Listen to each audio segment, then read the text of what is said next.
A Chinese citizen journalist who said he was chased by police for reporting on the coronavirus has re-emerged 2 months after he went missing.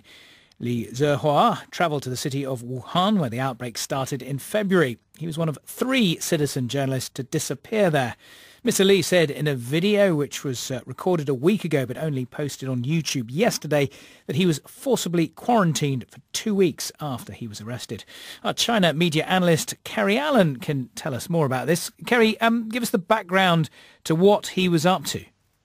Well, one thing that's important to note, first of all, about Li Zihua is he was a former CCTV journalist and he resigned from his job and he decided that he was going to go into Wuhan to try and find out what had happened to his friend, a journalist called Chen Shi. And he was one of the other 2 journalists that we were aware of. And this guy was very much the first person to really contradict what the central government was saying about what was happening in Wuhan. So Chen Shi was going into hospitals and he was filming what was happening, and then he went missing.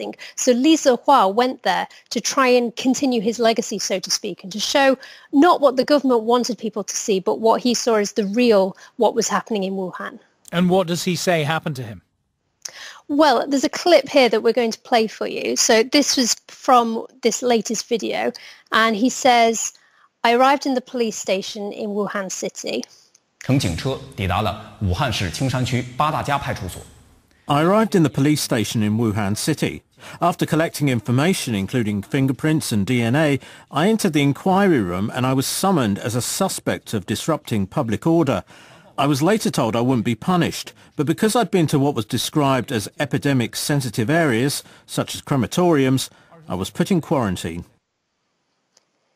And in this video, he says that he was treated well by the police who looked after him. They ensured his safety, his health. He was able to do exercise.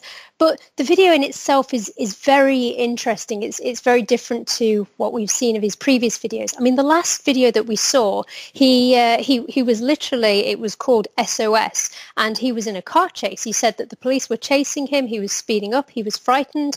And this is delivered on a white background, and he's talking about very dramatic things, being called in by the police for questioning, yet with such dispassionate, and people who've been seeing this video and commenting on YouTube have been saying it's almost like he's had a gun held to his head.